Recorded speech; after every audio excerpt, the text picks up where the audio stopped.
What's up, everyone? Shaq here, and you know who this is. He is the former AEW World's Champion, and not since the Mr. Clean Guy has someone represented tidiness quite on such a grand scale. He is the cleaner. He is the best bout machine. Kenny Omega, how are you, sir?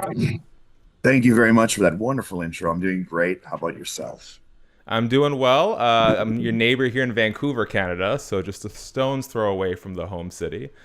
Oh, we Uh, might have some exciting news for Vancouver coming up soon. That's okay. wonderful to hear. I hope so. All right. Well, I look Hmm? forward to hearing that when it happens. Now, before we get to Full Gear, the Jurassic Express, Young Bucks, Josh Alexander, Yep. I do want to start here. We recently passed the 5-year anniversary of an interesting milestone for you. Do you remember the Mm. first time you saw the Kenny Omega meme pop up on the internet? Oh, I don't remember the first time, but I see it used quite often. And as much as I appreciate and enjoy seeing it amongst the wrestling circle, I love it when that meme pops up for something completely unrelated to wrestling. It's just transcended wrestling, and I love that it has. I can't complain. I never thought what I did on that night would become a meme. It's just one of those wonderful coincidences. There's something I love about meme culture, and that it doesn't matter how famous you are, it doesn't matter how No, few people might know you, it doesn't matter what era you come from. Anyone has the chance to be immortalized in this very odd way. exactly, yes. And that's really what it is. It's just you kind of become immortalized. I will forever be that version of myself in that meme from now until the end of time. So I won't get older. I won't go bald. You know what I mean? I won't have as many wrinkles as I do today. It's a more young version of me that has been preserved in something kind of funny. So I like it. We have this match coming up. You will Yep. be opposite the Young Bucks. Oftentimes your friends, oftentimes your enemies. But I am curious. It's such a unique journey that you've been able to share with them, whether it's what you did in New Japan or the foundation of AEW. How does it feel to have two guys in the Young Bucks, and there are others like Hangman, of course, for whom your career is so collaborated with and intertwined with in a way that I don't think most people have got to experience in pro wrestling? I mean, that's a very interesting question. I suppose what I'm very thankful for um, is that I was able to find people that not only I could be friends with, but people that sort of share the same perspective on professional wrestling as I did. And I feel that together, being as close as we were on the road, and also having this vision where we pictured wrestling could be something more than what it was. And I don't mean more in the sense of, we could make it better via our performances alone. I just mean we could make it more varied. We could make it more uh, uh, uh, um, I would say open-ended of anything happening in professional wrestling. At least at the time when we were in New Japan, it seemed very streamlined for a certain type of performance and a certain type of match. So, long story short, it was just cool to have guys that became my best friends in wrestling share a vision, a unique vision, and to pursue that and actually see some success with it, and find that there are actually people and fans that wanted to see what we had to offer. We couldn't feel more blessed. We're about 4 years removed from your match with Hangman Adam Page at Full Gear. I was put out a fan Q&A, and by far the top most upvoted question. People are wondering if you'd be able to share what you whispered into his ears after that match. Oh wow! I verbatim, I I wouldn't be able to remember the exact words, but it was actually an interesting story going into that match and the journey going towards that match. It became something that I don't think the higher ups in AEW could have predicted. Hmm. And we really fought for the story to take turns that maybe people didn't expect or wasn't the expected trajectory. So when we finally kind of got our way, I guess for lack of a better term, when we finally got our way and we were able to tell this story in the way that we wanted to tell it, um, I I just wanted to thank Hangman for going along with the vision, because sometimes you do really have to fight for what you believe in. And we each had each other's backs going into this match and going into the story. And coming out of it, I just wanted to let him know that he really deserved that moment.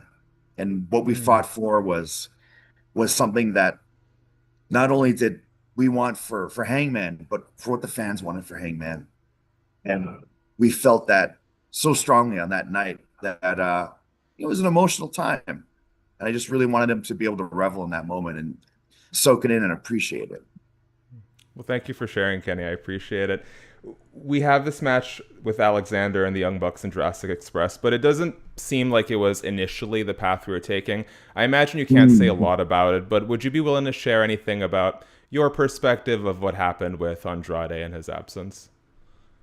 Um, so Andrade and I have quite a bit of history actually. Mm-hmm. Uh, when he was when he was La Sombra in New Japan, this was during a time when luchador wrestlers didn't really go on prolonged tours with New Japan. It was kind of rare. So, he was just a guy who didn't speak much English or, of course, Japanese. And yeah, I could tell this guy's just the talent is through the roof. What a talented individual and a very nice young man, too. So it's like, I'll chum up with this guy. Like, he seems like a nice individual. And, we're all in this together. We're all traveling in the same bus. We're all trying to accomplish the same mission, even though we really take it out of each other when we're across the ring from each other. We each want every one of the participants in the Super Juniors to make it out alive and healthy. So I remember, it was La Sombra and I going to the gym all the time and pushing each other to lift heavier. And it's we have history for sure. We met once in AAA, and to see him back in AEW was a happy moment for me because I felt that he really wanted to be there and do well. So now that it's been sidelined for a little bit, I can imagine that when he comes back, he'll still have the same amount of motivation. I think everything will be all right. And of course, when things happen, whether it be injury or otherwise, you have to pivot. You have to show must go on. That's just the Totally. way it is. That's the nature of the beast. That's professional wrestling. Um, Ibushi, another example of something terrible happening Mm. that no one expected. And that one was really rough on me to kind of do the show must go on sort of.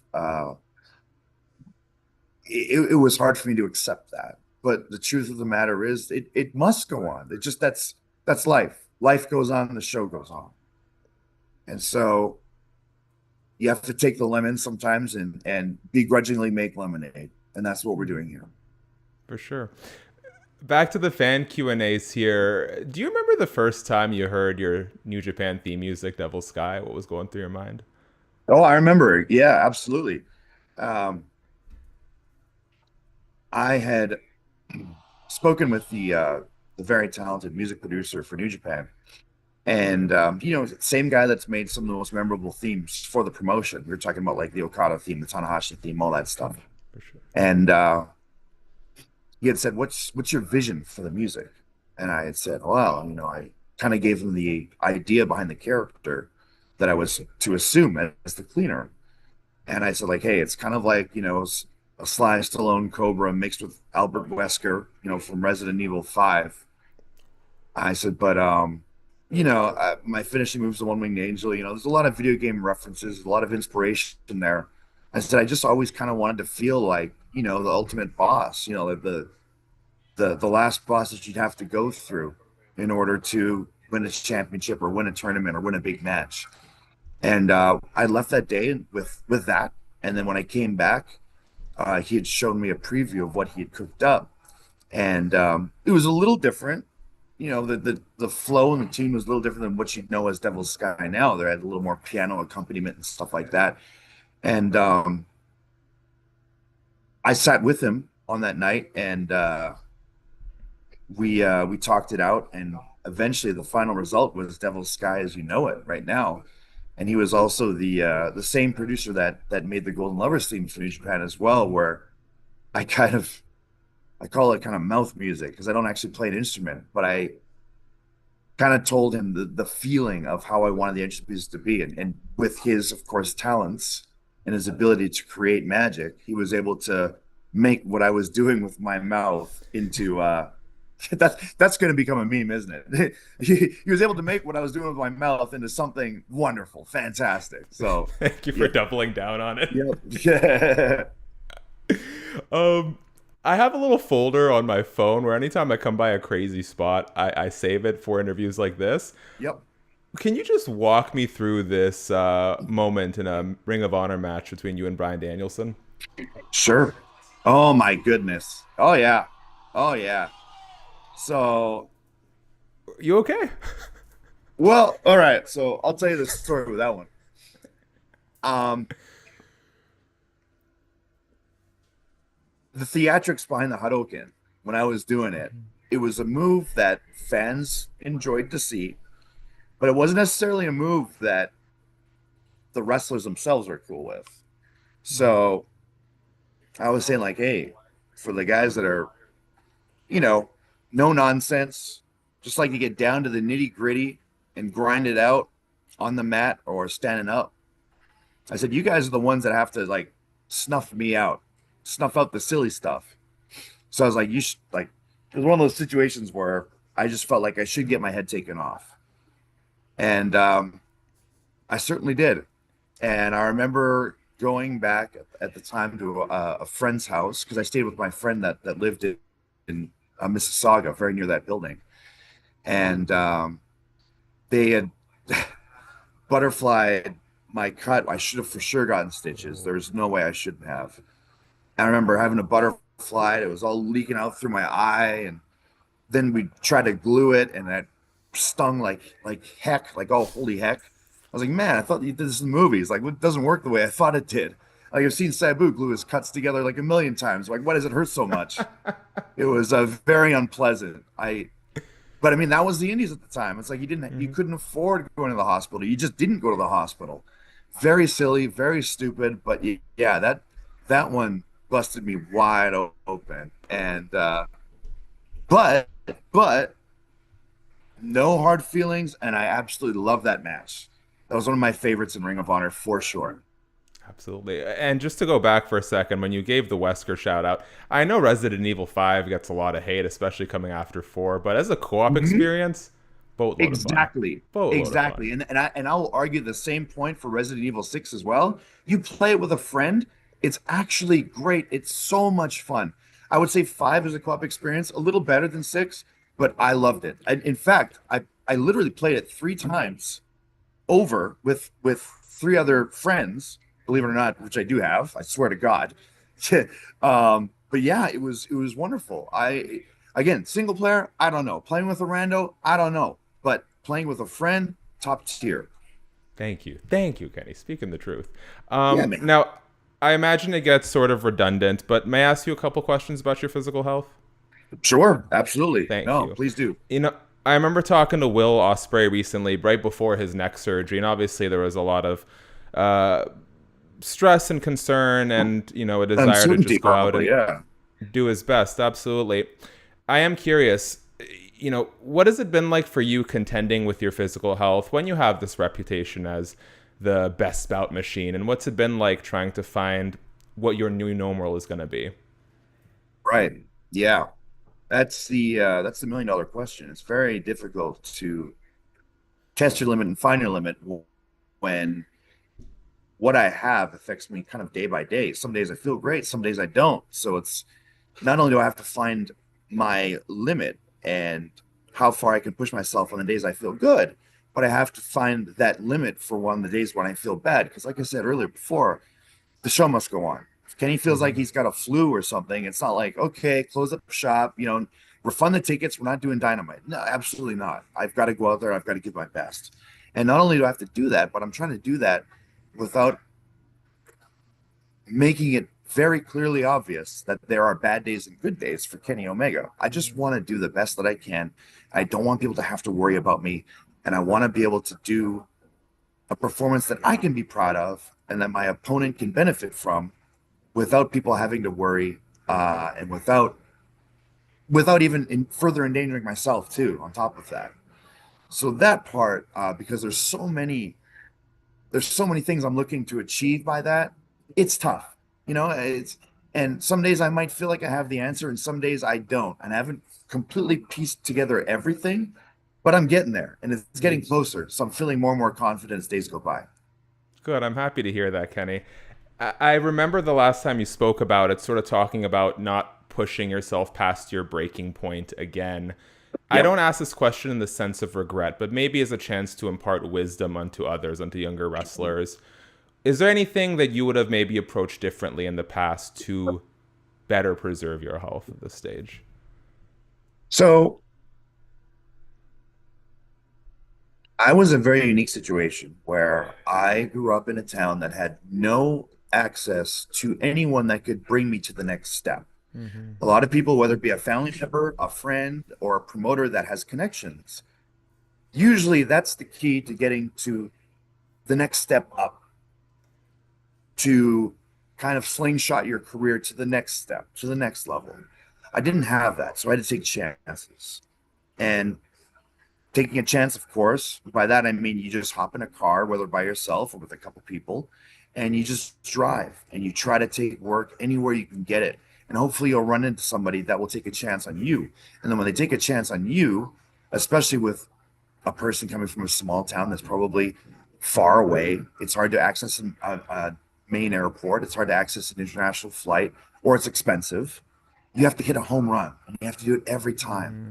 So when I made a goal for myself to get to Japan, because that really was the ultimate goal, I was willing to do anything that it took, whether it be time away from home, whether it be um, taking incredible chances, taking risks in terms of how I promote myself, um, which would be probably that would equate to the YouTube video where I did the Anywhere Fall match, which generally was met with positive response. So I don't regret that whatsoever. But then when I got to Japan, I was like, okay, this is my dream come true. It's over. I can retire happily now, but I want to give it my all while I'm here. And when I did, and I found myself maybe selling myself short, feeling like there's still more I can do, I wanted to take the next step. And so I did what was necessary to keep my job in Japan. And then when I did that, I created more goals for myself. And in every situation, it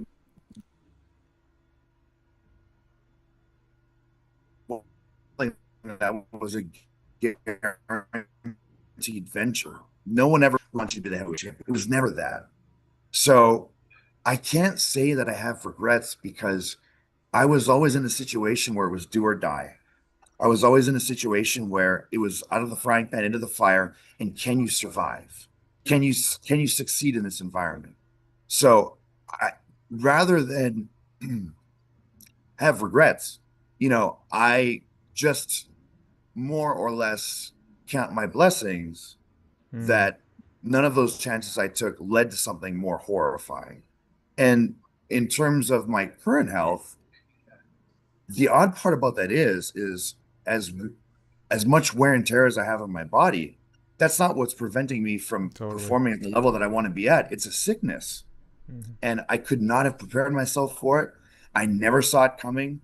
I've always been trying to strive for the best physical health that I could possibly be in. I don't miss my vitamins. I make sure to take all my vitamins and supplementation to keep myself healthy, not to get big, not to look like a bodybuilder, to keep myself healthy and to keep myself in a state where I can perform at a high level. So for that to just happen, that's just probably bad luck. You know, Mm-hmm. you can never really, you never know when something like that will happen to you. So if anything, is I didn't learn to regret any decisions that I made. Maybe I learned to appreciate the moment more because you never know when something might swing by, when something might appear in your life that changes everything. Thank you for that sentiment, Kenny. I appreciate your candor and your Absolutely. vulnerability. I don't want to be disrespectful by putting like a date on it, but I had Sure. this conversation with Samoa Joe recently, and so I want to pass forward to you. Yeah. Whenever retirement may come, Okay. decades from now, seconds from now, Yeah. what would you, well, hopefully not seconds from now, you got sound check to do. What would you like it to look like? Because I know retirement's a very personal sort of exit for every person. They each kind of have their own Mm. way of how they'd want to approach it. What's your dream scenario? Um, I would like to be in a situation where I left the ring not having any regrets and not feeling embarrassed or that I tarnished my own reputation. Hmm. So I would like to leave when I have some semblance of athleticism left in my body. I don't want to completely work until the wheels fall off, and that the person that leaves wrestling is one that barely resembles the Kenny Omega of old. So I've been thinking a lot about when that timing would be. And one important thing for me too is when I finally do leave, whenever that may be, I don't, and this might sound odd, but I don't want people to be sad. In fact, the best case scenario for me would to be that they don't realize I'm gone at all. Hmm. I would love to build people or have the peace of mind that the company has built enough stars so that their star is shining bright enough to distract from me stepping away from the scene. That would make me the most happy.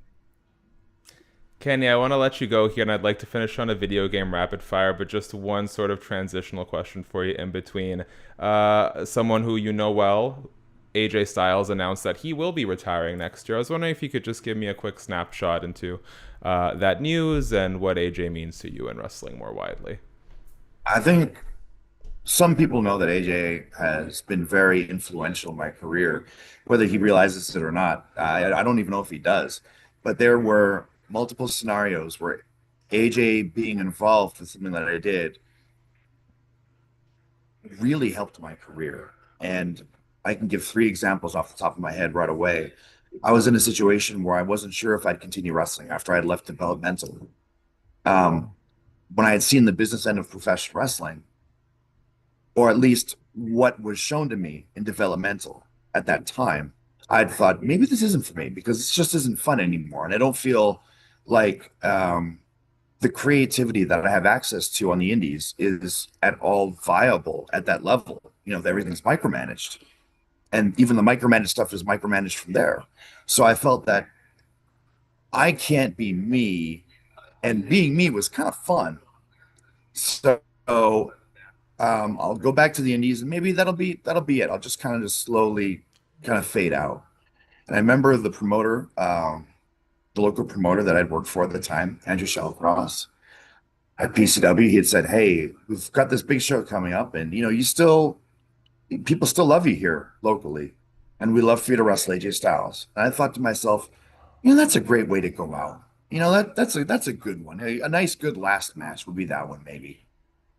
And I remember wrestling AJ, and I felt like, man, we had never. There was no interaction between us at any point ever before, but there were moments in that match where I really felt that the give and take just felt so symbiotic. Like the chemistry was Mm-hmm. naturally there. And I thought, wow, this is what it feels like to wrestle someone at this level. And I'm not embarrassing myself. Maybe I'm not exactly keeping up, but I'm not embarrassing myself. Maybe I need to push myself harder and I can reach this level.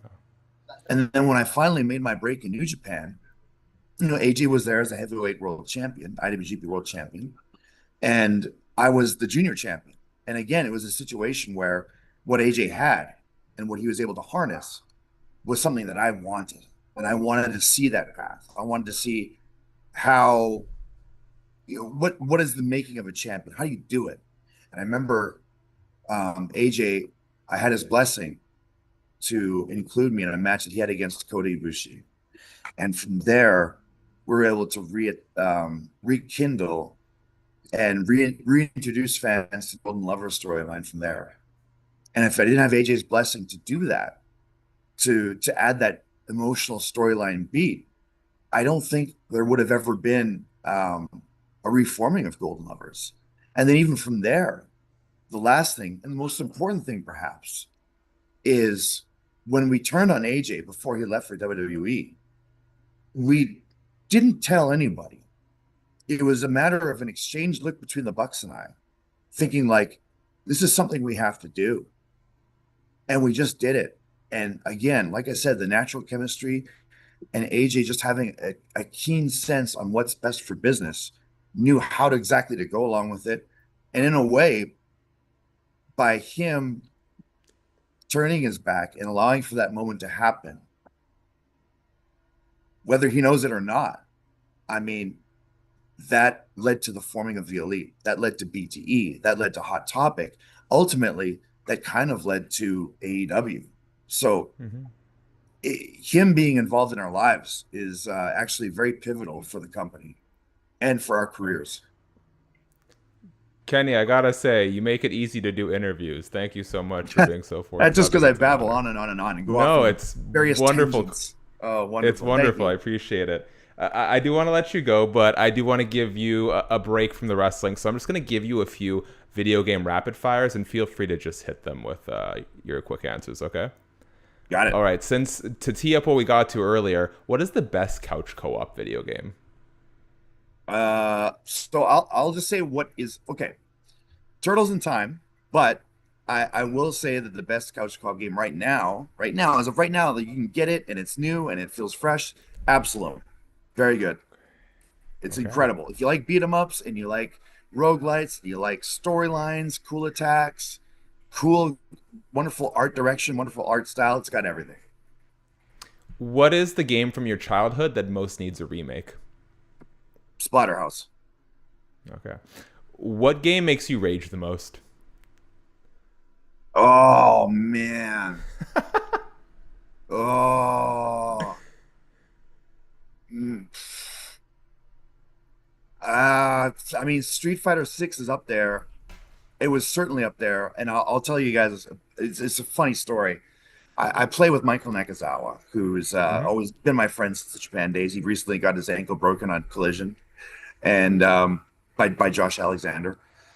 He had seen me get so mad playing because we play together. We'll just hand off the controller. He plays Honda, I play Manon, and he came to my house one day with this stack of boards. He's like, I bought this for you in case like you just need to like do something to get out the rage. So anytime I'd actually get mad, I would take one of these boards, and it was almost like just a running gag, and I would just snap them over my head when I would get mad rather than, yell. And it just kind of became like a thing we could laugh at. So Street Fighter's up there for sure. Battlefield right now, since it's new and there's so many rats and cockroaches, man, does that game piss me off. So that's one too. Rivals when it was out, Marvel Rivals really Oh, pissed the hell out of me. The yeah, I didn't last having long. to play with randos is the worst. Yeah, brutal. Anyway, go on. Arc Raiders is giving me a little bit of hope for gamers in 2025. The community's been nice. Okay, best movie or television adaptation of a game? Oh, I mean, Super Mario Brothers was pretty good. Sonic's up there too, and I'll throw in a dark horse. I actually really do think that, and I didn't think this when I first watched it, but I watched it again. I actually think the Silent Hill movie is pretty good. It's I actually, love the original. I love yeah. the original. I didn't I like don't the need other like the one. 3D and the. You know, Yeah, but the first one I really liked. Very moody, great atmosphere, scary. Yeah, and when graphic. Pyramid Head like turns the layer rips her skin off her body. Are you kidding me? Yeah, exactly. Yes. And like when the barbed wires going all up and around and in crevices and etc. You know what I mean? Certain crevices. I don't know how to pivot out of that one, but I will give a shout out to Samoa Joe. He's great as Sweet Tooth and Twisted Metal. Absolutely. And he was Oh also man, great in Pirates of Yakuza.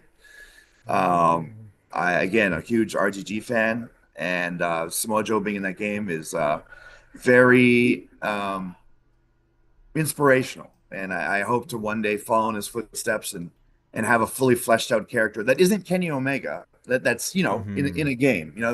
Whether it's I'm Kenny Omega in a different game, not a wrestling game. I could be Tyson Smith, I could be whoever, but it'd be cool. That's one of my goals outside of wrestling that I hope to achieve. Good. Well, I hope it comes your way soon. Kenny, I want to leave you with the last word. So until next time, I'd love for you to bid the people adieu. Yep, because as you know, we are actually at the arena right now, and I've got to get ready to do what it is that I got to do right now, and so I must bid you adieu. So goodbye to everyone watching this. Smooch and good night. Bye bye. See you guys later. Hope you enjoyed. Thank you very much. See you at Full Gear.